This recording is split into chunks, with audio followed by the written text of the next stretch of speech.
determination and great sacrifice. Despite challenges and setbacks, we won our freedom by working together and never giving up. Yesterday, 29 years ago, Madiba walked free from Victor Verster prison, and we've come a long way as a nation. But the opposition speakers have and will no doubt continue to say the ANC government has not done enough. Of course, it's very easy to be the opposition. When government builds 100 houses, they say, why not 200? When government has 55 Tutuzela care centers, they say, why not 65? When we set up commissions of inquiry to investigate the capture of state resources, they say it's just commissions. Commissions do nothing, people must be arrested. Then when arrests are made, they say that it prevents people from testifying before a commission. And so it continues. Government is damned if it does and damned if it doesn't. Because it's easy to be the opposition.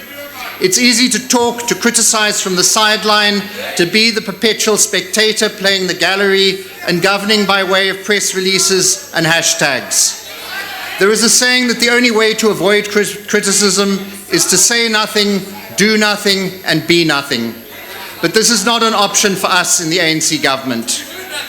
To ensure the safety of all in South Africa, our law enforcement agencies and government departments work together to achieve the National Development Plan goal of ensuring that all people in South Africa are and feel safe. Now that slogan might sound like similar to an election promise of other parties, but instead of just promising it, we're actually doing things to make this happen. The Justice, Crime Prevention and Security Cluster was established at cabinet level and has identified certain priority focus areas, being crimes against women and children, trio crimes, which is carjacking, house and business robbery, and cash and transit crimes, murder inclusive of taxi violence, the proliferation of firearms, liquor, drugs and gangsterism, illegal immigration, illicit economy, ferrous and non-ferrous metal theft, and lastly, corruption.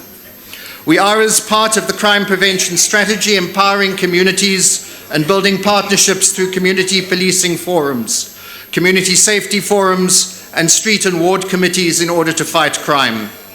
We hosted a very successful and first of its kind Youth Crime Prevention Consultative Summit last year to increase youth participation in the fight against crime. We have initiated organized crime threat analysis projects to address identified criminal syndicates, repeat offenders, persons of interest, and persons involved in trio crimes.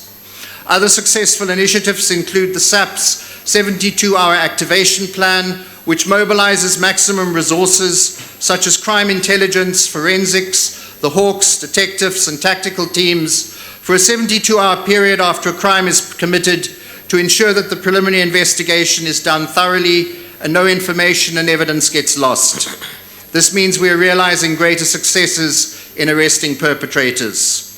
We have already committed ourselves to further strengthening the police to rid our communities of crime. We need to ensure that police are better trained, and we shall be increasing the numbers and visibility of police in communities. We're implementing and monitoring the anti-gangsterism strategy, and the SAPs have made notable successes in cracking down on organized crime since the establishment of the anti-gang unit. Owing to our declaration of war against those who hurt women and children, we have between April of 2017 and March 2018 achieved a total of 1,824 life sentences. The improved conviction rate of 72.7% in sexual offences cases is an all-time high, reflecting a firm commitment to deliver justice for victims of sexual violence. Indeed, a lot has been done, but much more needs to be done. The regulation setting out the minimum requirements for sexual offences courts will be finalised soon after a meeting with civil society service providers and the NPA next week. We're continuously working with role players to improve the practical implementation of the sexual offences legislation. With regards to corruption, the Asset Forfeiture Unit continues to play a critical role. In the past year, the AFU completed 563 forfeiture cases with a value of over 350 million. It significantly exceeded its targets in relation to the value of freezing orders. There were 325 freezing orders valued at 4.4 billion rand. The The Special Investigating Unit investigates corruption, malpractice, and maladministration in the state. As a result, in 2017-18 financial year, a value of 797 million of rands worth of contracts or administrative action was set aside or deemed invalid, and 407 million rand of potential loss was prevented by the SIU. As you know, the SIU recently brought an application in the High Court to have a coal supply contract worth 3.7 billion between Eskom and mining company Tegeta declared illegal and invalid. We are also engaging with the SIU regarding the establishment of a special tribunal. This will mean that the SIU has access to a dedicated civil court for the speedier resolution of cases. It will empower the SIU to sue on behalf of the state, as well as to retrieve money from irregular payments. Last week, the President quoted Roosevelt's Man in the Arena, which says, "The credit belongs to the man who's actually in the arena, whose face is marred by dust and sweat and blood." On this side of the House, you have such a man. However, on the other side, there's a hollow man who continues to blow hot air. In 2015 in this House, I said that the Honourable Maimane is, as the poem by T.S. Eliot says, shape without form, paralysed force, gesture without motion. A hollow man presiding over a hollow party devoid of substance. It's now 2019 and not much has changed.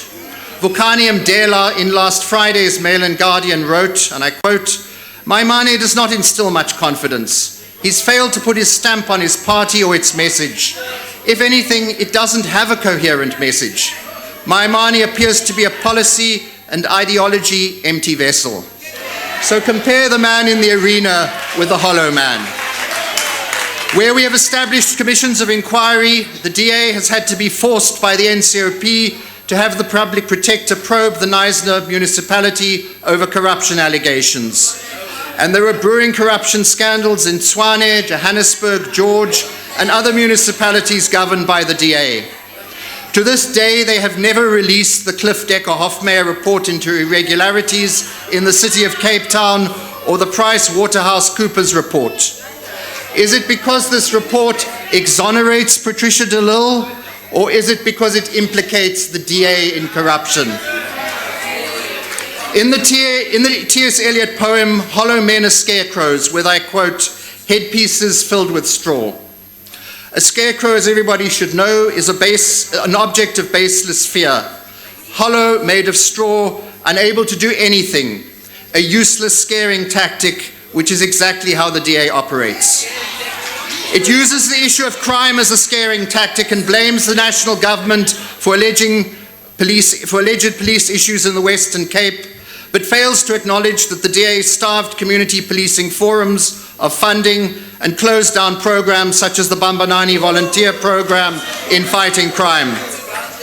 They're trying to scare voters by saying that they must vote DA in the Western Cape to keep the ANC and the EFF out. Yet they themselves govern in Joburg and Tshwane with the EFF support. There they need the EFF to keep them in. The ANC manifesto states and commits to stepping up the fight against corruption throughout society and safeguarding the integrity of the state and ethical leadership. In response to the ANC's manifesto, the DA, as usual, had a lot to say.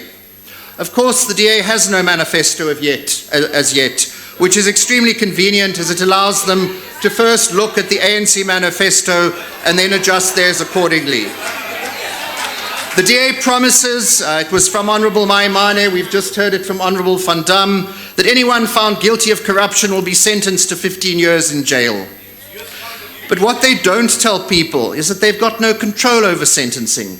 It's the courts that decide on sentences, not political parties. Parliament can make laws on minimum sentences, but constitutionally, the judiciary still has to have a discretion. It's like the Honourable Mazzoni saying that the President must send corrupt people, corrupt ministers, whoever to jail. I agree people who are found guilty of corruption should go to jail, but the President hasn't got the power to send anyone to jail. I think the DA are getting lost and remembering the time before democracy when government ministers and presidents could send people to jail. The DA says it will deal with corruption in 3 ways. Firstly, it would establish a unit dedicated to fighting corruption. Well, President Ramaphosa has already announced that he will be establishing an investigating unit within the NPA to focus on corruption. So while the DA talks about it, the ANC does it. Secondly, the DA say that they will ensure that the payment of all public money is transparent. Yet the DA had reservations about the recently assented to Political Party Funding Act, claiming that they needed to protect the identity of their donors and that the civil and criminal sanctions in the act were savage. Thirdly, they say they will hold their public representatives to account.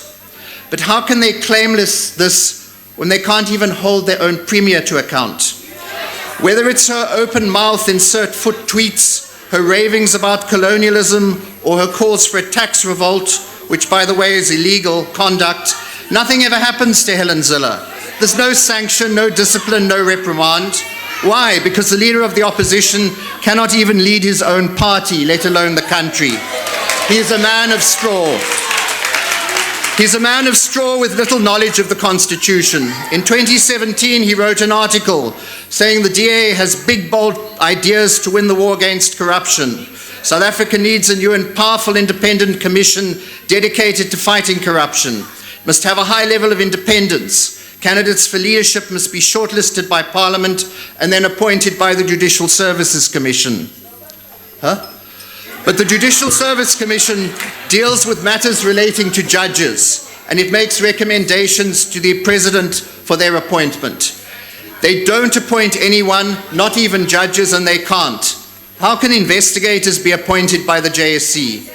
Clearly, the separation of powers and the provisions of the Constitution are not of much consequence to the Honourable Maimane. I think their former DA Federal Chairperson, Wilmot James, said it best when he said, and I quote, "I don't think Mr. Maimane understands the Constitution at all." The DA and the Honourable Maimane have also been extremely vocal about prescribing to the Zondo Commission who should be called and how the Deputy Chief Justice should run the Commission. I trust that you can therefore expect the Honourable Maimane to ensure that Helen Zille appears before the Commission, given that the DA accepted worth 300,000 from the Gupta family. And the Honourable Maimane tried to justify it in 2017 by saying that the DA had paid the money back. Last week, in his so-called alternative Sona that didn't even make it to the evening news or community radio stations, the Honourable Maimane takes the moral high ground on corruption. But this smacks of hypocrisy. He should tell us what the DA is doing about the alleged collusion between the City of Cape Town and the Western Cape Provincial Government in granting development rights to property developers, as well as the previous examples that I've given. House Chairperson, corruption pervades all sections of society. You find it in the public sector, you find it in the private sector. We can stand here all day pointing fingers at one another, saying this one is more corrupt than the other one, but there's corruption everywhere. What is more important is what is being done about it. This ANC government has ensured that investigations are conducted and their reports released. It was this ANC government that ensured that VBS was investigated in face of opposition from some members of the EFF. The President has established commissions of inquiry to look into allegations of state capture, into the Public Investment Corporation and SARS administration and governance, as well as an inquiry into the fitness of 2 senior members of the NPA to hold office. One of these commissions, the one on SARS, has completed its work and reported, and the President and government are acting on that report. In addition, he has announced the establishment of an investigating directorate in the NPA as provided for in terms of Section 7 of the NPA Act to focus on evidence that has emerged from these commissions. And the difference, Madam Speaker, between the ANC and DA is this. We're doing something about corruption. They are just making promises. While the hollow man just talks, the other man is in the arena. To use the words of the T.S. Eliot poem, the DA has dried voices when they whisper together. They are quiet and meaningless as wind in dry grass. While others may follow the hollow man or may fall for the masquerading of the scarecrow, we trust that the majority of the people of our country will continue to have faith in President Cyril Ramaphosa, the man in the arena, and the ANC, the party that put him there. Thank you. Thank you very much, Honorable Deputy Minister. Honorable Cody, can you continue with the debate?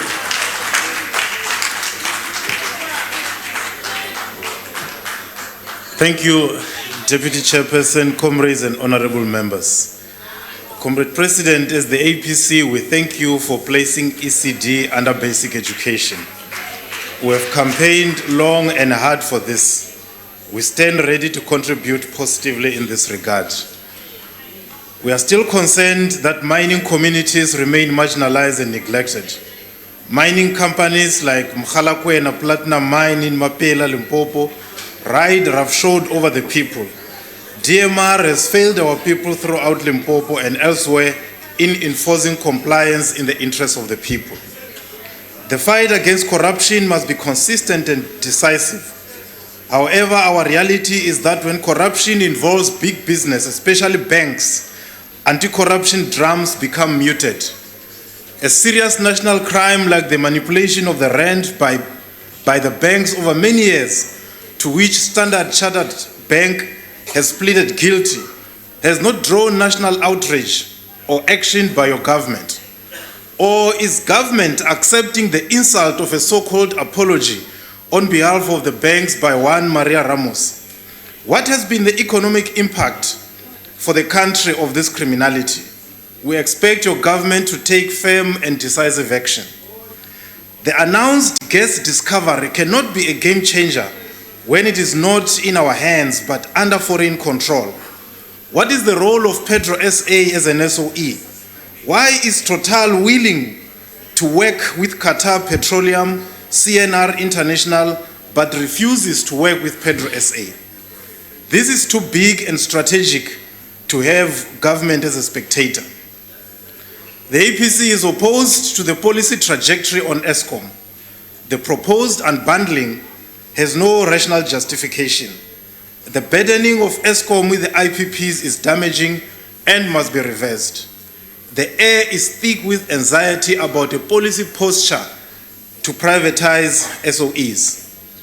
We remain steadfast in the demand for the nationalization and socialization of the land to reverse colonial dispossession and resolve the national question.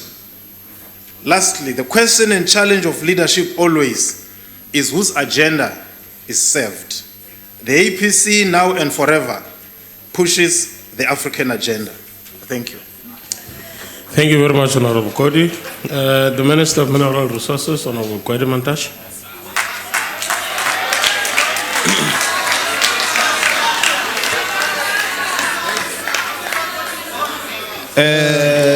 House Chairperson. Thank you very much. Honorable Minister, can you just take a seat? On what point are you raising, Honorable? Chair, I'm just respectfully checking, is it his maiden speech? Yes. No problem. Okay. Talk about Busasa, Chief, or else. Busasa. Chief. We want you to speak about Busasa. You have got an answer to your question. Honorable Minister, can you continue the debate? It's the maiden speech. Nobody must heckle. Nobody must heckle. It's my maiden speech.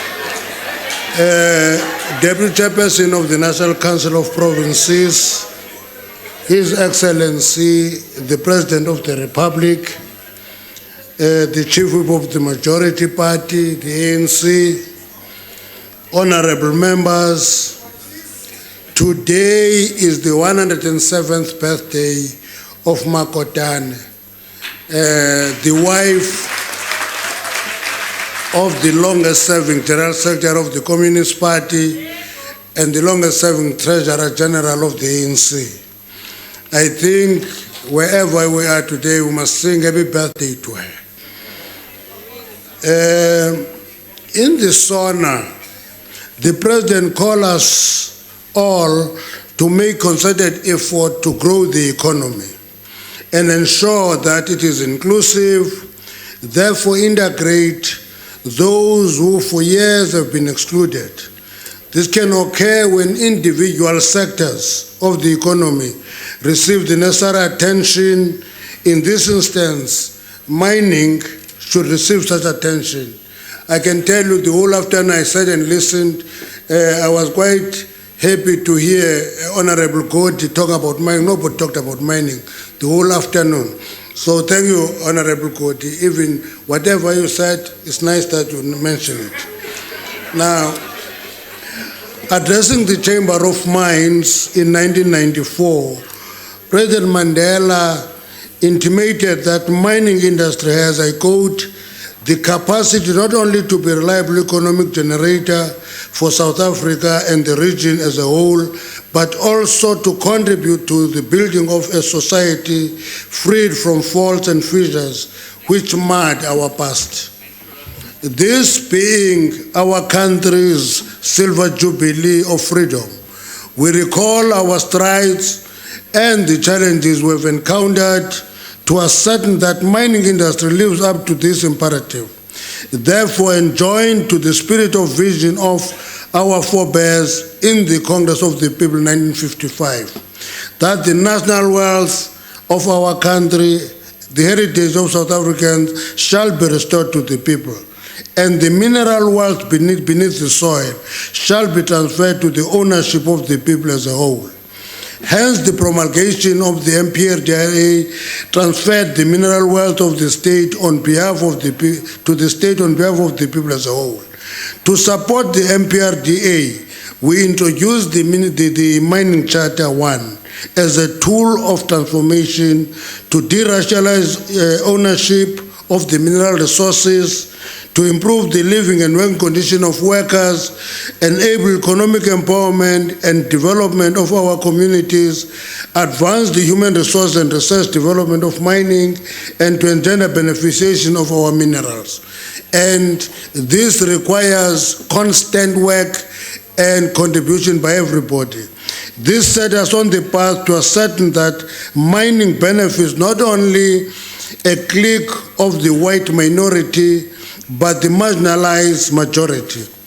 The result today is that mining boasts of young, strong, and growing black mining companies, emerging licensed artisanal diamond and chrome miners, a black female leadership at the helm, the burgeoning black management capacity, and the black mining capital goods manufacturers to create the world-class, transformative, competitive, and innovative sector. Further, mining regulation is aligned with other legislation, such as the imperative of respecting the environment. This we do to safeguard the nation's fauna and flora as heritage for the future generations.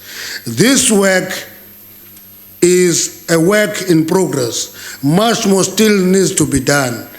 Madam Chairperson, Deputy Chairperson, following the dip in the gold mining, the industry contribution to GDP declined, averaging 7% over the last 2 years. Mining contributes about 40% in the foreign exchange earnings, thereby sustaining our country's current account.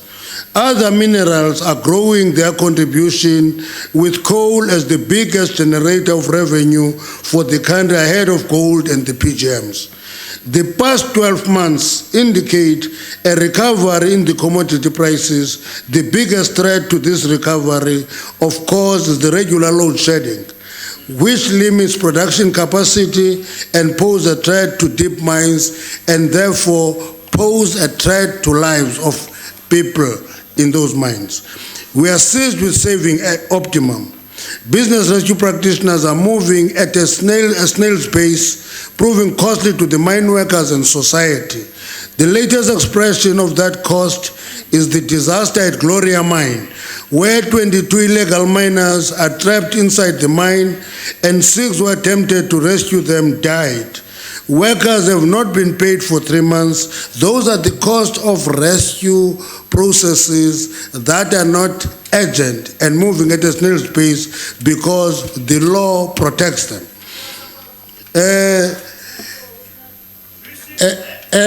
Workers have not been paid for 3 months, creating a volatility in the area. Blocking the rescue operation at Gloria Mine by the workers is ill-conceived. We have since received an interdict against this so that the bodies of the fallen can be retrieved. To receive an honorable final rest, we send our condolences and support to families who will grapple with the problem of illegal miners. We appreciate the launch of and the opening of new mines in 2018, like Shandoni in Sasol, in Secunda, Evander Gold African Resources, Eli Kulu Tailings Treatment Project, and First Gold Pour in Evander, Kanyi Colliery and Canyon Coal in Bronkhorstspruit, Belfast Colliery in Belfast, and Ikwezi Mine in Denhauser and in Newcastle. Further, Sasol will open another new mine in the coming weeks. Mr. Deputy Chairperson of the NCOP, the President said, today I quote, "Today we choose to be a nation that is reaching into the future. Attaining that future depends on our courage to jettison with the familiar and reflect as Comrade Oliver Tambo pondering in his rural Bizana. I quote, "Looking out of my home, the Ngele Mountains were a huge wall that rolled in the distance to mark a landscape of great variety and a great beauty, but nagging question was, what lay beyond the Ngele Mountains? What did it conceal from my view?" That was the most question. There is now regulatory and policy certainty in mining, and that regulatory and policy uncertainty was like what was obscured from us as an industry. And the Mining Charter 3 was gazetted to national and national acclaim in 2018. We're working on the legislative framework to separate petroleum from mining in order to unlock its potential for the economy and see it thrive. Both the petroleum and mining sectors, including some in the opposition, support us. And the announcement of the gas discovery on the Taniqua Basin by the French petroleum giant Total proves the correctness of this decision. The discovery in the long run will impact positively on our energy needs. I want to make this point that South Africa is in the global economy. Therefore, it is not an island, it is not a pariah, it's not an apartheid state. Therefore, global companies will come to our economy and participate, and we must be prepared for them. Then develop rules of when they have arrived, how do we benefit from those discoveries? That is what certainty of policy and regulatory environment guarantee greater stability and more investment in the economy.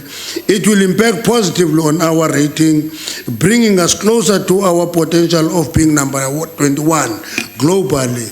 You will recall that in the last rating, out of 91 countries, South Africa was at 47 in investment attractiveness and 81 in policy and regulatory certainty. Honorable members, cooperation is the key and the watchdog which opens the doors into the progress of all national success. The greatest success shall come when man shall have learned to cooperate not only with his own kith and kin, but with all the people and with all life. That is what Pixika Isaka Seme said.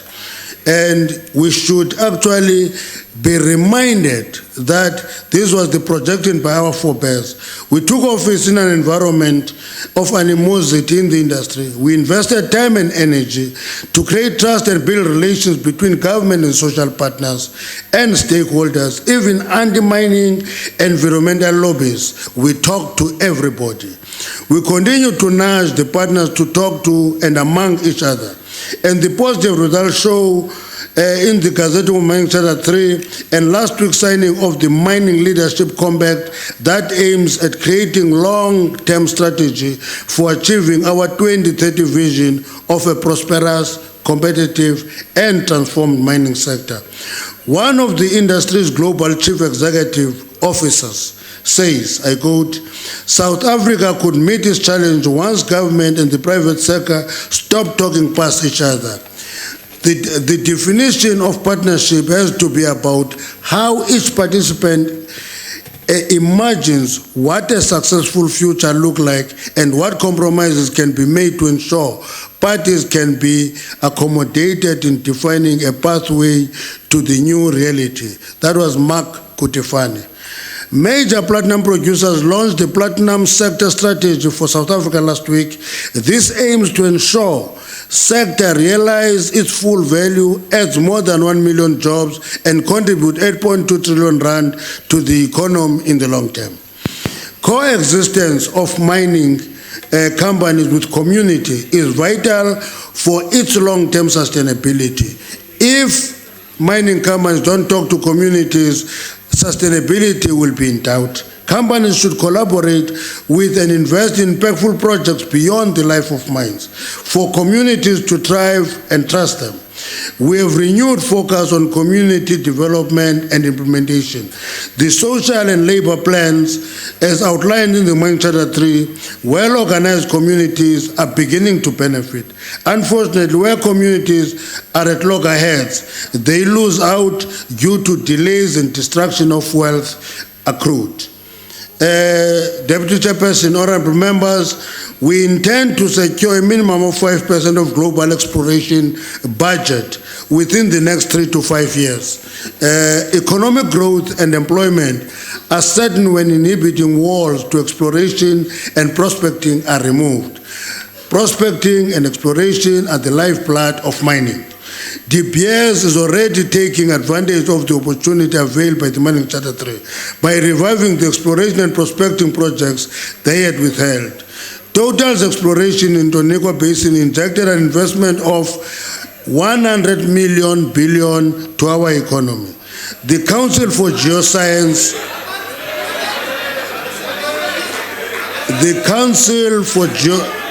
100 million to our economy. The Council for Geoscience is enhancing geological mapping, bringing South Africa in line with progressive exploration and mining jurisdiction elsewhere. Speed up the exercise of delineating new mineral targets, drill and quantify the extent of mineralization for sustainable developing of mining, and identify and affirm new mineralization systems consistent with the new demand trajectory of mineral resources such as battery minerals.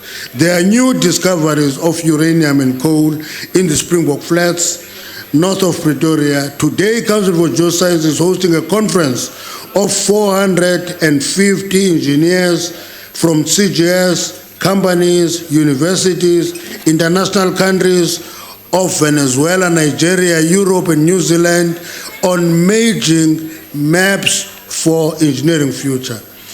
We must meet the fourth industrial revolution with clarity and certainty in our step as the world of work continues to change.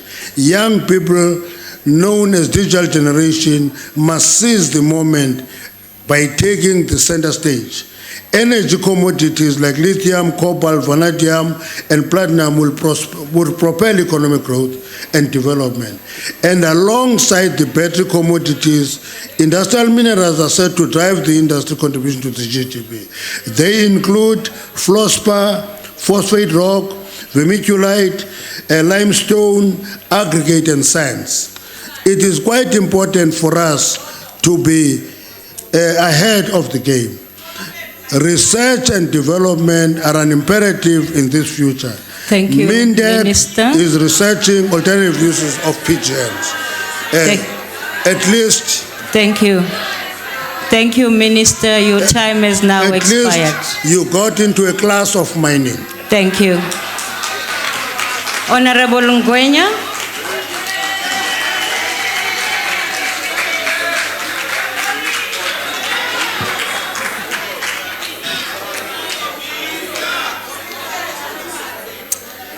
Honorable Chairperson, Honorable President, Honorable Commissars and Fighters. President, you delivered a last State of the Nation address for perhaps the most retrograde government term for the struggle for women and youth emancipation since 1994. During this term, we have observed the escalation of violent crimes against women, children, gays, lesbians, transgender, and queer people in this country. For 9 years, we have been watching this space, looking for decisive government intervention to stop this violence. Our eyes have actually grown red from watching the space for conclusive solutions, while our hearts and our humanity have been torn into pieces by the brutality perpetrated against us and those that we love. Our only sin is that we are women, or that some amongst us have different sexual orientation. While the brutality of the inequalities sustained by your government since 1994 affect the majority of black people who missed the ANC gravy train, it is mostly black women who must suffer the consequences. It is black women who wake up very early in the morning to raise white kids in the suburbs, leaving their own kids to raise themselves in the midst of the violence of the townships and villages. Their hands have grown tired of propping up an economic system that hates them. It is us, black women, who have to withstand the drunken masculinity of their fathers, their brothers, and their partners. They carry on with their lives with immeasurable psychological and physical scars because they have nowhere else to go. Their bodies are growing tired of being experimental sites for aspiring murderers and rapists. It is black lesbians, gays and queers, and intersex people who are killed every single day in our townships, and they have been watching the space for decades for their own emancipation. It is black youth that languishes in the hopeless pit of unemployment, drugs, landlessness, and exploitation. Inevitably, most of them see violent revolution as their only solution. Mr. President, your State of the Nation spoke to none of these issues. Only the EFF has comprehensive solutions to these problems. We must, as a matter of agency, ensure 50% women representation in all spheres, representing economic benefit, political participation, and managerial and leadership responsibility. We must introduce compulsory gender education and training for all from the school level upwards. We must amend the Criminal Law Amendment Act and existing legislation to include harsher minimum sentences for corrective rape specifically, or crimes committed with hatred as motivation in general. We must invest in a public health care system that ensures easy access to gender-affirming treatment. We must address the prevalence of children-on-children sexual abuse, motivated in the main by broken family structures and exposure of children to abuse. In this case, abused children themselves become abusers. We must mainstream youth development in all sectors of government and pursue active programs to professionalize youth work. We must pass legislation that ensures that all government departments and all public institutions spend 50% of their procurement budget on youth-owned businesses. We must, as a matter of urgency, prioritize our research and development and science and technology to ensure that young people are equipped at an early age to deal with the requirements of the economy in an era of the fourth industrial revolution. Mr. President, we must do these things because failure to do so will condemn us to self-immolation from which we will not be able to recover. Key to these ideals, Mr. President, is a well-functioning, properly skilled and corrupt-free state that is able to drive a vision of an equitable society free of racism, sexism, patriarchy, and ageism. We need a state that directly intervenes to restructure access to and use of land to ensure that women and the youth control at least 50% of all productive land in this country. We need a state that is courageous to firmly regulate the powers of traditional leaders to ensure that women and youth are not excluded from participating in economic activities in rural areas. The recent discovery of gas off the coast of Mossel Bay must be a test case for this. Mr. Mantashe must not come and impose his multinational friends to control what is essentially a national treasure. We demand that whatever must happen there, women and youth must be at the center. But you must also be honest that the ANC you lead has neither the vision nor the willingness to lift this country up from the dark pit you have pushed us into. The only party with decisive, grassroots-based policy solutions for women, youth, and those with different sexual orientation is the EFF. Only the EFF has the requisite vision, the courage, and the leadership to liberate youth and women in this country. To young people condemned to a life of senseless loitering on the streets of our townships because of unemployment and academic exclusion, only the EFF knows your pain. Only the EFF knows the feeling of being rejected and laughed at by society. Only the EFF can liberate you. To the men and women laughed at, harassed and killed because of your social orientation, only the EFF can stand up without shame and proclaim that sexual orientation rights are human rights. To the women of this country, battered into submission at homes and exploited into slavery at work, only the EFF hears you. Only the EFF feels your pain. Only the EFF can emancipate you. Vote for the EFF in the upcoming national elections.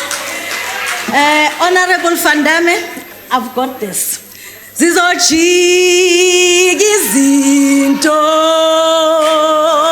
when ukhala. Order, honorable members. Thank you, Chair. Order, honorable members. Order.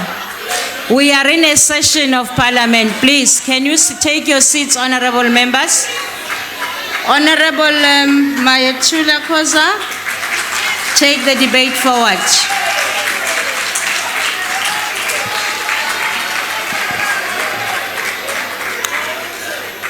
Honorable House Chair, His Excellency the President of the Republic of South Africa, Honorable Ministers and Deputy Ministers, Honorable Members of Parliament, distinguished guests, fellow South Africans.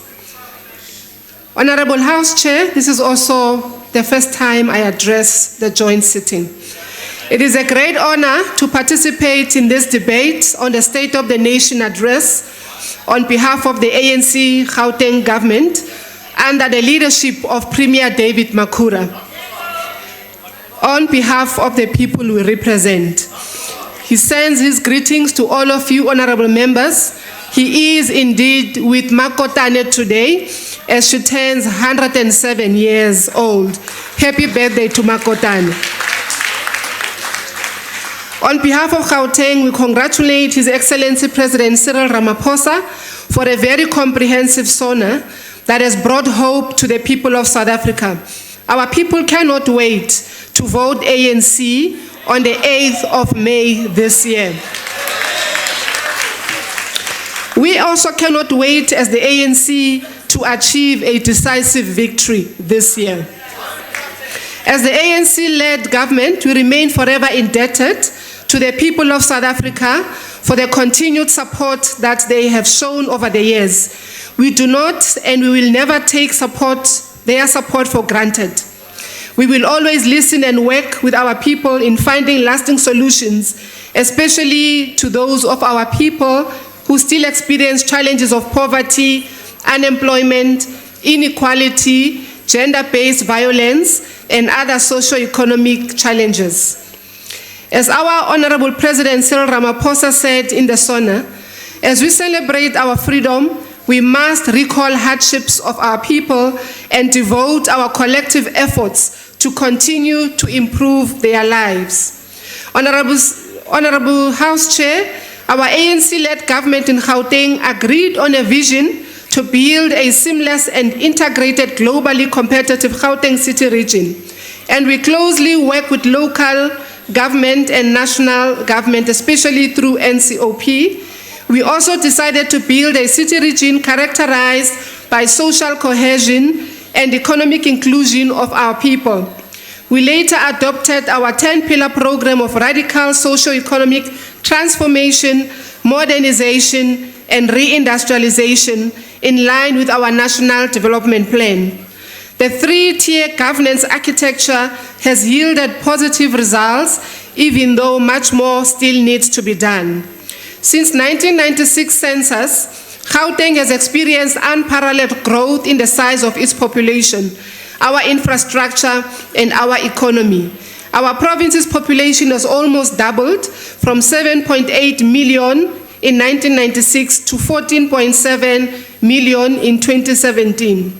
Honorable House Chair, we have been making a contribution towards the national agenda such that the size of the Gauteng economy is now more than 4 times what it was since 1994, from 290 billion to 1.4 trillion in 2017.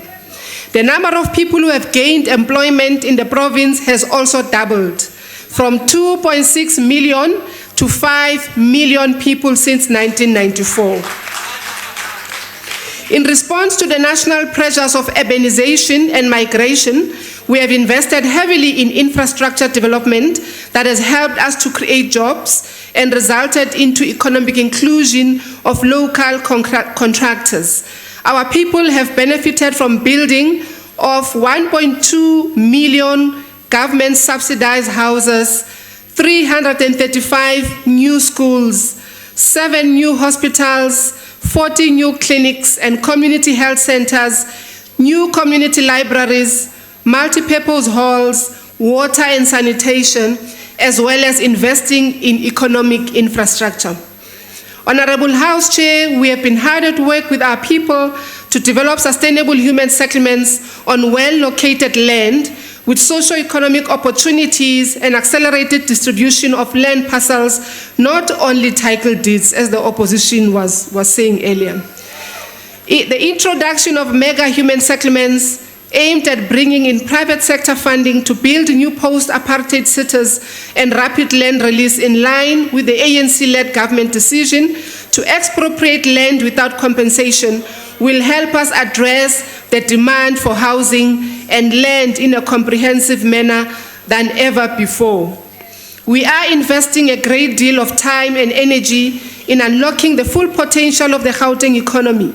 During the 5 years term of office, 420,000 new jobs were created in our province. We are working closely with various sectors of industry in stimulating the various sectors of the economy in all the 5 corridors of our province. In November last year, we co-hosted the Africa Investment Forum and we raised $38 billion for infrastructure across the continent.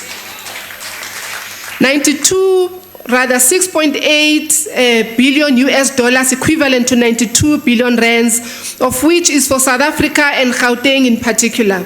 As Gauteng province, we are bringing in full weight in contributing to President Ramaphosa's effort to raise $100 billion in investment into the South African economy over the next 5 years to help us create more jobs. The new dawn is not something that we only embrace. We are also working very hard and smart to make it a reality. The Honorable President has called for township and rural economy revitalization. We have already been hard at work in investing in our townships and semi-rural areas.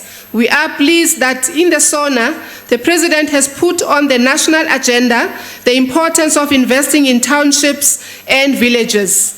As the ANC-led government in Gauteng, we are doing groundbreaking work in promoting the growth and sustainability of township economies. We are in the process of transforming townships into vibrant economic centers of opportunities, cultural and artistic expression, resulting into job creation for our people. Before 2014, only 8,000 township enterprises were doing business with the provincial government. We are now, Honorable Chair, procuring goods and services from 4,500 township businesses to the value of more than 21 billion rand. Siyakuba. And through our Kondisa Ishishidilako program, we have helped more than 20,000 township entrepreneurs to formalize their businesses, and we have supported them on matters such as submitting tax returns, and we are registering on the government database. In supporting township innovators and in helping to modernize the way business is done, we have rolled out broadband infrastructure to more than 10,000 township Wi-Fi hotspots. A lot more work still needs to be done to help township enterprises to gain more access to markets and finance for their businesses to thrive. According to DAC Africa, Honorable Speaker, Gauteng therefore has over 10,000 kilometers of fiber. This gives our province a decisive advantage in positioning ourselves as a knowledge-based and innovation-driven economy. We have also invested time, Honorable Speaker, and effort in addressing youth unemployment through TEPO 1 million, which just since 2014 has benefited 514,000 young people in the skills training, facilitating access to employment and entrepreneurial opportunities, working together with the private sector in Harambee. This demand-led-driven skills development, employment and entrepreneurship program has resulted into access to the labor market for our young people, some of whom are now beginning the life of entrepreneurship. We have also embraced the President's led Youth Employment Service Program, yes, in short, as part of our TEPO 1 million program. In fact, we have embraced the President's call in his Sona to do away with the demand for work experience from our job-seeking young people. We are saying the employers must create this work experience for our young people, given the scale of youth unemployment in our country. We are now upscaling our TEPO 1 million program without fear of criticism from the opposition who do not have alternatives for young people. Honorable Chair, we have been hard at work with our people in increasing accessibility and improving mobility by expanding and extending our transport networks. We have been able to upgrade and rehabilitate 5,000 kilometers of our provincial road network. We have increased a reliable, safe, affordable, and sustainable public transport for our people through expansion of our bus rapid transport BRT system from Johannesburg to Tshwane, now to Eguruleni. Honorable Chair, in terms of basic services, we have expanded basic services to our people such that since 1994, formal dwelling for our people is at 81%, piped water is at 91%, electricity is at 92%, sanitation is at 91%, and refuse removal is at 83%. These basic services were ranging before 50% and 65% in 1994. Honorable Chair, the ANC-led government has on a continuous basis delivered the best quality metric results, and over the years being the top 3 performers in grade 12 results and amongst the best in the international assessments. In 2018, becoming the top performer overall in both quality bachelor's pass and numbers, whether the opposition likes it or not. Tablets and whiteboards have contributed positively to this achievement. We will continue to give our young ones tablets. Honorable Chair, I will move towards conclusion in the interest of time, and I hope you will take my speech even if it's not read. In the area of good governance, accountability and clean administration, Gauteng has improved tremendously over the past 4 years. We have increased the number of clean audits from 56% in 2014 to 65% in 2017, not 59% of Western Cape. This is the second year that we achieve 100% unqualified audits, and no other province has achieved this. Honorable Speaker, we have noted that local governments in coalition-run municipalities like Joburg and Tshwane tend to be slow in responding to issues that are raised by our people through the Abantirisano program. To date, these two cities are so dirty and there is reduction of services in the townships. This is despite numerous engagements and continued support and intervention. We have heard from the engagements that Tshwane and Johannesburg are no longer supporting the township economy revitalization and reindustrialization initiatives. The coalition governance system in Gauteng is maintained on the basis of patronage and has focused mostly on fighting corruption, firing and hiring, determining who must be on the agencies of municipalities, the boards, and who should get tenders instead of serving our people. There has been a huge drop in service delivery in these cities, and the city of Johannesburg has never been so dirty. In Tshwane, we have a coalition of corruption, of malfeasance, of maladministration. They mislead people when they say, where we govern, we are clean. This is not the case. In Tshwane, the ANC-led government left a surplus of 736 million in 2016-17, and the DA-led government in 2017-18 has accumulated a 5 billion irregular expenditure. So where you govern DA, there is corruption. In conclusion, Honorable Speaker, as the ANC in government, whilst we continue to work with all parties, we however listen and take the mandate from the people. We will not be involved in clandestine deals which have nothing to do with the people, as it is the case in Joburg where DA and EFF are governing and not interested in serving the people. In this regard, we urge the people to register and vote for the African National Congress because, as evidence suggests, the ANC belongs to the people. We are here to serve the people, and we know the others are here to do away with our hard-earned freedom and democracy. I thank you. Thank you, Honorable Mayatula Khoza. The Honorable Chief Whip of the Opposition. Thank you very much, House Chair, Mr. President, Mr. Deputy President. Is he in Moscow? While the President announced some laudable, notable objectives in a Sona address last Thursday, perhaps the most glaring disappointment was the way in which he simply glossed over the epidemic of crime sweeping our nation. Every single day across South Africa, while the President tells us to watch this space, 57 of our citizens are murdered, 137 women are sexually assaulted, 685 homes are violated. This is a national crisis on a grand scale. Our citizens are not safe in their streets, in their homes, on their farms, and in their workplaces. Now, the President exhorted communities to join hands and fight crime. And yes, partnership policing is important. But communities cannot be expected to carry this burden alone.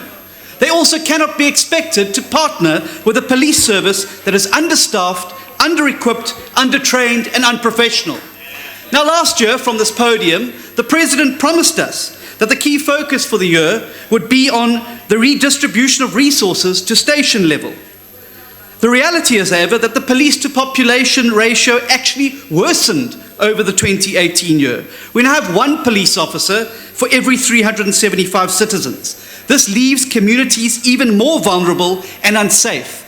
And no, Honourable Jeffries, these communities are not scared of the DA. They're scared of the criminals that prey on them and their families and their children every single day because of your government's inaction, your inability to deal with crime. That's what scares citizens every single day.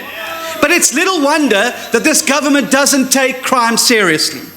You want to know why? Because they are all immune to this war zone that South Africans have to live in a daily basis. A reply to a DA parliamentary question in July last year revealed that there are 81 presidential protection officers for every one of the 17 politicians that they protect. While our communities are locked in a brutal grip of crime, this government is spending 1.5 billion rand on VIP protection for politicians. You cannot say you're serious about fighting crime and resourcing our stations when you are so careless and misdirecting so much money to keeping yourselves and your families safe while our citizens are held captive with crime and criminality. Now, Mr. President, please know this. Your critics may sit on these benches here, but your enemies are sitting on the benches behind you. So your message to us, Mr. President, is watch this space. Our message to you, Mr. President, is watch your back. Because the allies of growth and progress sit on the opposition benches, but your biggest obstacles sit on your own. There are people behind you in this house that are willing you to fail. Now, Nkosazana Dlamini Zuma, the Honourable Dlamini Zuma, came here today. She struggled a little bit. I suppose Nasrec wasn't great. She's got a great future behind her. She says that the ANC is honest. But the truth is that the ANC is corrupt to the core. And too many people in this party have got used to the Vuitton handbags, the kickbacks, and the chickens. Now, the Honourable Mampura told us that talk is cheap and money buys the whiskey. No, you're wrong.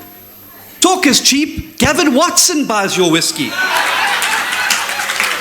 Now, we know as well that the ANC don't really want the Scorpions back. They disbanded them in 2008 so the looting could continue. They don't really want to unbundle Eskom either because it's much easier to capture and loot a single state entity.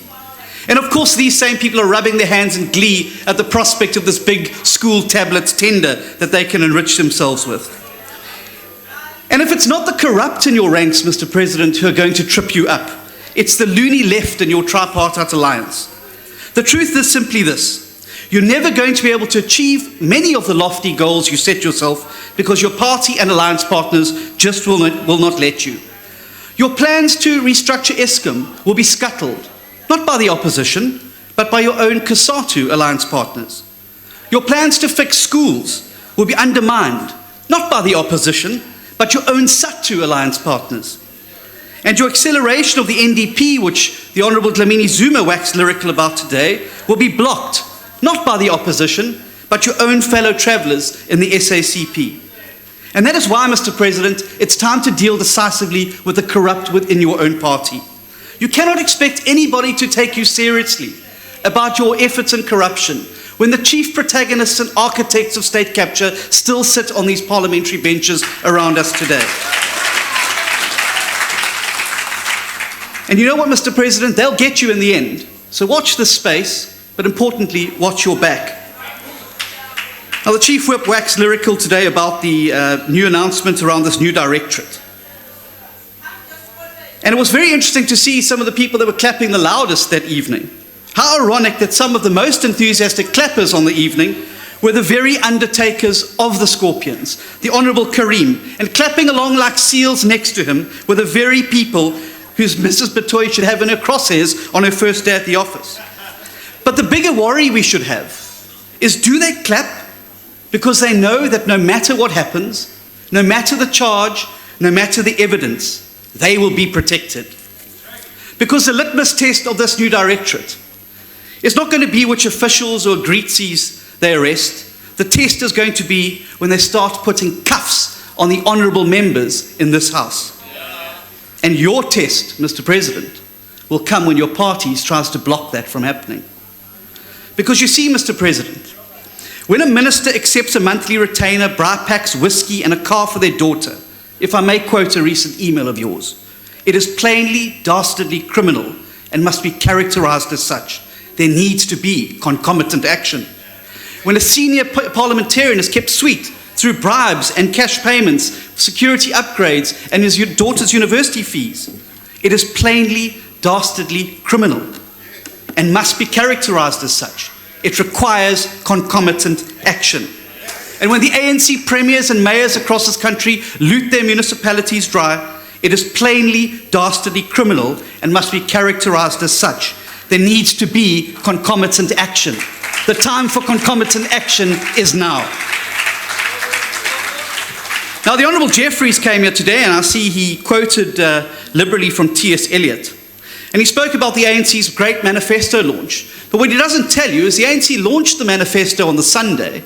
24 hours later, the president and his finance minister had walked away from key aspects of the manifesto. 48 hours after that, the secretary general of his party repudiates both the president and the finance minister. And 72 hours later in Davos, the president himself doubles down in repudiating the manifesto. That is why you guys are called the African National Confusion. That is why we've had 10 years of policy inertia. That is why this economy is not working. Now, the Honourable Jeffries had a lot to say about the DA policies, and lucky for him, he obviously went to look at them on the DA website. Because if you visit the DA website, you will find policies on over 30 key areas of key government interventions. They're there for you to read. So I thought what I'd do is I'd go onto the ANC website to take a look at some of your policies. Well, this site cannot be reached. anc.org.za server address cannot be found. But frankly, if I had your policies that have pushed 10 million South Africans into the unemployment queues, that have wrecked this economy, that have wrought hardship on the people of South Africa, I would also hide them away because they're a source of shame, and you should be ashamed at what they've done to South Africa. Now let me tell you this. The Honourable Jeffries quoted T.S. Eliot. T.S. Eliot did another publication. It was called The Wasteland. And just like you in your argument, all tip, no iceberg. What he says there very clearly, April is the cruelest month. Well, let me tell you this, Honourable Jeffries, the DA is going to make May the cruelest month for all of you. Thank you.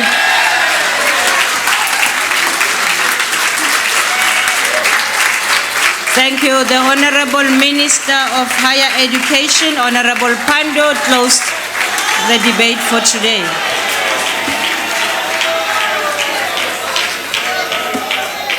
Honourable Chairperson. Order, honourable members. It would appear that there's a stranger in the House because there is no member of Parliament called Jeffries. The member who spoke here is Jeffrey, the Honourable Jeffrey.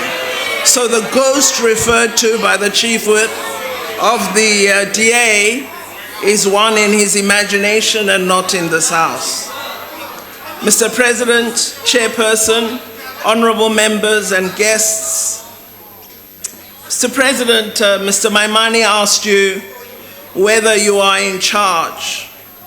Well, Mr. President, we want to tell him we know you are in charge, but we don't know whether he is in charge of his party. In fact, Mr. President, from reports we read, we in fact know he is not in charge.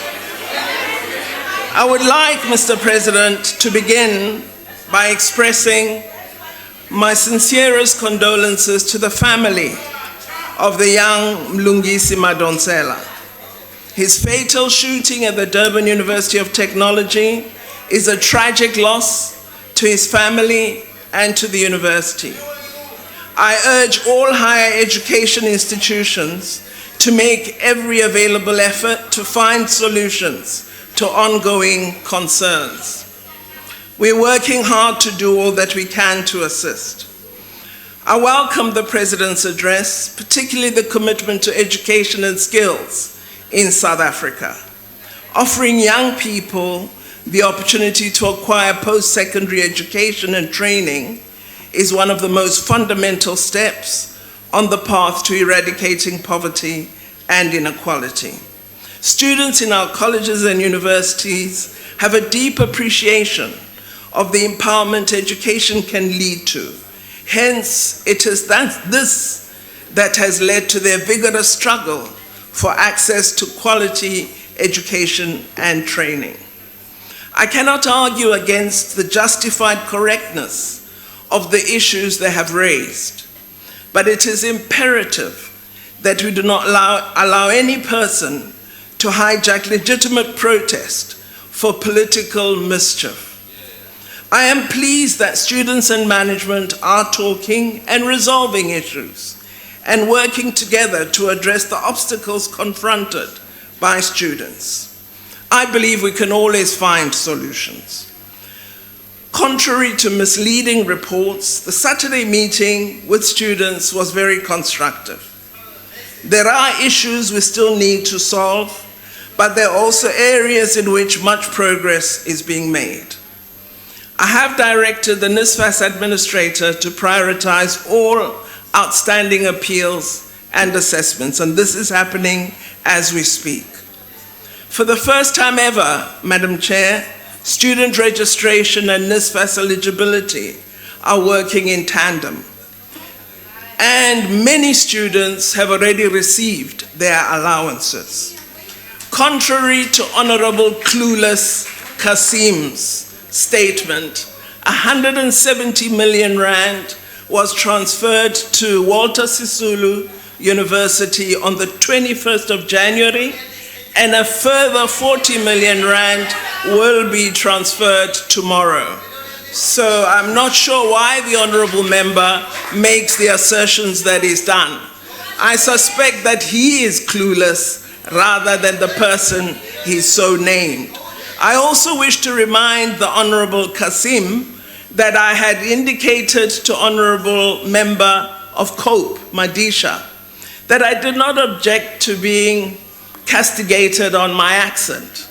What I objected to was the pig sounds made to me as a Muslim, and I objected to that, and I object to it even today. Made by yourself and the Honorable Madisha. Improvements, Madam Chair, are also evident at the TVET colleges. Placing NSFAS under administration was a positive move, and we believe the National Student Financial Aid Scheme, whose staff worked throughout December and the beginning of January, is on the right track. Prior, Madam Chair and members, to the December 2017 announcement on free education for poor and working class students, funding of the system had not kept up with enrollments.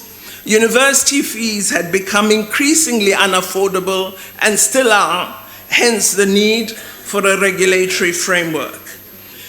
We had insufficient funding to support young people in higher education, hence the situation we confront today of just over R1 billion in debt that students are confronted by as they return to universities this year.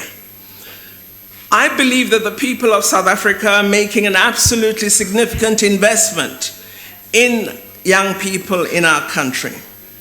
The costs of higher education are indeed very high all over the world, but no ambitious nation, which you spelt out as our future, Mr. President, can avoid such an obligation. At universities, the current average full cost of study is about 90,000 rand a year. We provide 50,000 rand for registration and tuition fees, and 40,000 rand for allowances that are books, meals, accommodation, or transport.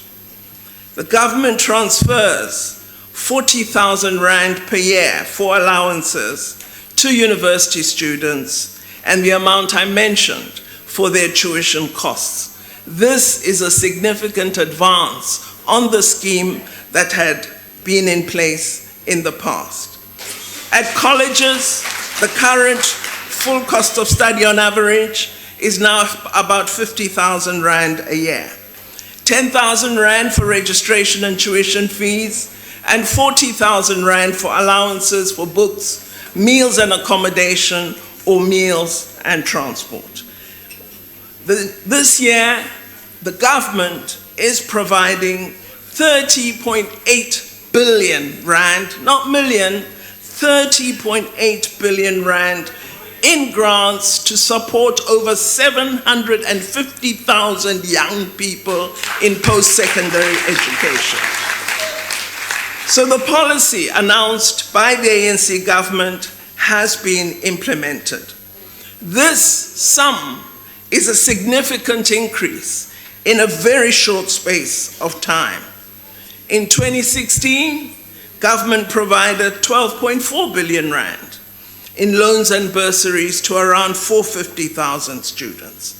So 30.8 billion is a huge investment in providing university and college education.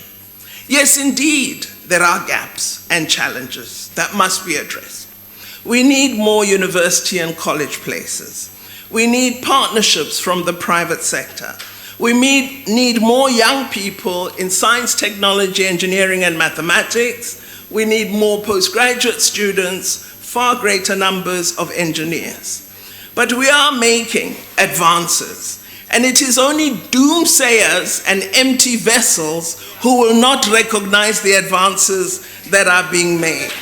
We have acted on the vision articulated by President Mandela speaking in this very parliament, that education is the great engine of personal development, that it is through education that the daughter of a peasant can become a doctor, that the son of a mine worker can become the head of a mine, that a child of farm workers can become the president of a great nation.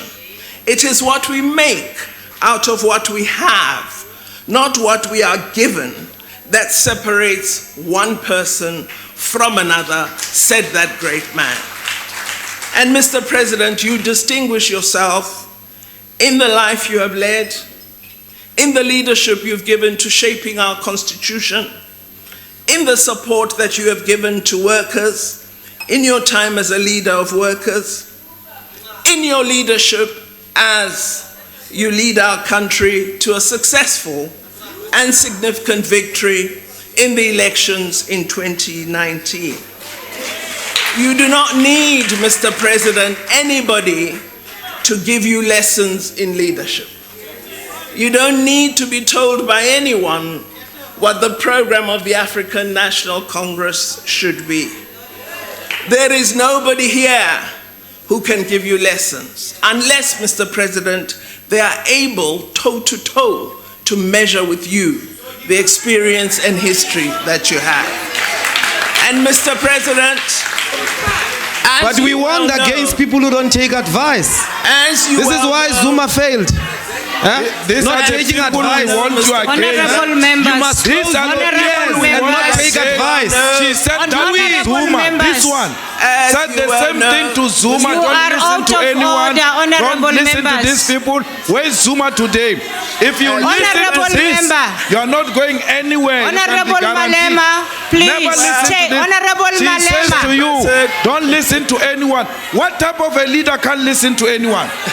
Honorable misleading Malema, you. please take your seat. She You are- misled Zuma. Honorable Malema, please take your seat. You Mr. are not President, allowed to speak well, without permission. at least I can hold my head up high. I didn't say I'll die for anyone. So here I am. You didn't have to. The government has acted to give effect to these aspirations and those expressed by Mama Winnie Mandela, Mama Sisulu, and many others of our iconic leaders. We have transformed the culture and landscape of higher education. It's no longer a preserve. Order, honorable members, order. It's a place for all men and women.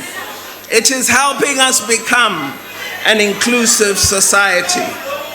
These achievements have resulted from the ANC government's commitment to higher education access for all young people. We have 1.1 million young people in higher education institutions today. In 2016, our higher education institutions produced 203,076 graduates. The majority, and Mr. President, listen to this one, first time ever, the majority were in science, engineering, and technology, followed by business management, then humanities, and finally education. Doctoral graduates produced by public universities nearly tripled from 973 in the year 2000 to 2,530 in 2015. And growth is accelerating. And for the first time ever, in 2014, more black doctoral graduates graduated than any other group in our country. On the current trajectory, the university system will produce in excess of the National Development Plan target of 5,000 doctoral graduates per annum by 2030. Although we still want to see greater numbers of young black people pursuing PhDs in particular and postgraduate studies in general, we are pleased that their share has now gone beyond 50%. We are making significant advances in science and innovation as well. Our progress chairperson in the Square Kilometre Array project has been phenomenal. Our research productivity on international norms has increased exponentially, with global excellence in clinical studies, astronomy sciences, and climate change research. We rank among the best in these disciplines. We need then civil society, parents, and politicians to recognize the steps that have been taken to ensure that the poor and working class students are supported and have opportunities previously denied to them. For now, we ask students from families in higher income brackets to support our cause by funding higher education for their children when they have the means to do so. We ask businesses, philanthropists, and foundations to assist us in this endeavor. We continue to seek solutions to the inadequacy of our resourcing, even as more and more young people and families enter higher education. We need more resources, and we will get them. We are addressing the inadequacy of spaces in our institutions. We've opened 4 new college campuses this year, and 9 more new campuses are being built, including the initiation of processes this year to build a new False Bay College campus in Mitchell's Plain. As part of this modernizing approach, we have embarked on a dual system pilot project at 4 colleges, working with partners to ensure that the link between our colleges' training and business is strengthened and firmly established. We have opened our pilot of the centers of specialization, and as young people enter them, 845 of them, they enter with apprenticeships contracts with industry in 26 college campus sites throughout the country, each site specializing in 2 occupations and trades.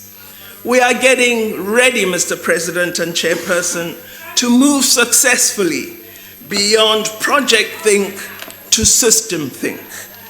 We wish to mainstream TVET colleges into the dual education system to allow more effective collaboration. We intend to revamp the CETA system. Our CETAs offer over 290,000 learnerships, apprenticeships, and internships, in addition to the 1.7 million young people in universities and colleges. CETAs are managing funding equivalent to 19 billion rands. We are also working closely with universities to ensure that we do not train young people to expect only employment, but support them to also become entrepreneurs. We are building entrepreneurial programs in the future world of work as part of programs in our universities, a consortium of 4 universities working with us, along with industry, in order to ensure we have collective responses to the challenges and opportunities of the digital technology revolution. We are expanding programs in artificial intelligence, in machine learning, automation, 3D technology and robotics. We are pleased, therefore, at the President's announcement of a commission because it will help to ensure coordination and consistency in planning and program offering in this particular set of fields. Our 2017 Entrepreneurial Development Program in higher education is being scaled up. We've allocated 17.9 million toward this program. It has 3 focus areas: building entrepreneurial students, building entrepreneurship in academia, promoting entrepreneurial universities through innovation. We have implemented and finalized a plan with respect to this set of initiatives. So, Mr. President, you actually have no need for the lessons that have tried to be given to you. Go bua baetapele ba re emetseng mo palamente ba re bolelela gore ba kopa batho ba Afrika Borwa gore ba ba tlhope. Ha re ba reditse ne re leka go utlwa gore ga re ba tlhopa gore ba re direle eng. Ne go le thata go ba reetsa ka gore seo sa gore ba go ira eng ga re se bone. Abasixelele ukuthi basozenzela ntoni singabantu basemzansi wase-Afrika. The opposition are seeking votes from the people of South Africa and yet say very little about their plans. This is to divert attention from their total inadequacy and lack of original thinking. The Honorable Maimane is somewhat reminiscent of an escape artist or magician, tied in chains willingly, desperate to escape, so diverts attention from himself, consistently saying nothing of note, particularly no reference to the very real challenges of inequality, in case he scares off his base. His refuge is the Western Cape, an imaginary, overwhelming success of his creative imagination. No admission on the terrible inequality, poverty, crime, and exclusion that characterizes this example he extols and loves so much. No wonder his party that he leads totally rejects Black economic empowerment.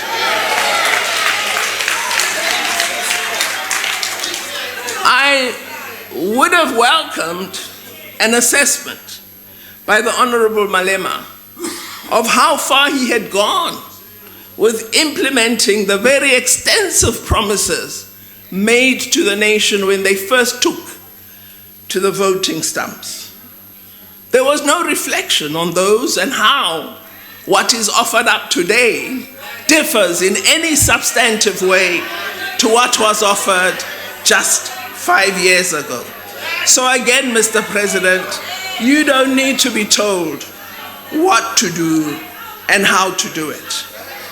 We firmly believe the programs that you have announced will indeed give us the outcomes that our country desires. You are having the word privatization inserted in your speech. It wasn't in one line of it. You are having resistance to the successes you have begun to record with a range of initiatives that you have put in place.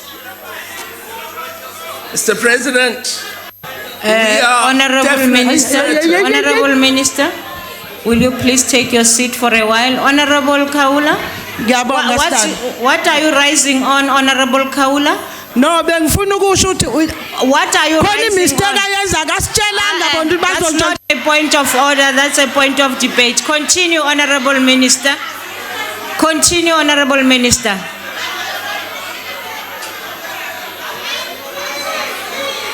Well, Honorable Chairperson, I've always believed that being a public representative is a rather serious business, because the people of our country have such great expectation of us. So that when we stand here, they would expect that we would make a difference. There is some gentleman here who I don't know, Madam Chair, who is constantly interjecting in a way that I do not find becoming of a member of the National Council of Provinces. Nevertheless, I'm not surprised, because he's part of this mirage that the greatest success is noted in a province he's a part of. And I do feel for him, because he is going to be disappointed, because the people of South Africa, in their overwhelming majority, will vote ANC. I thank you. Thank you, Honorable Minister. Order, honorable members. Order, honorable members.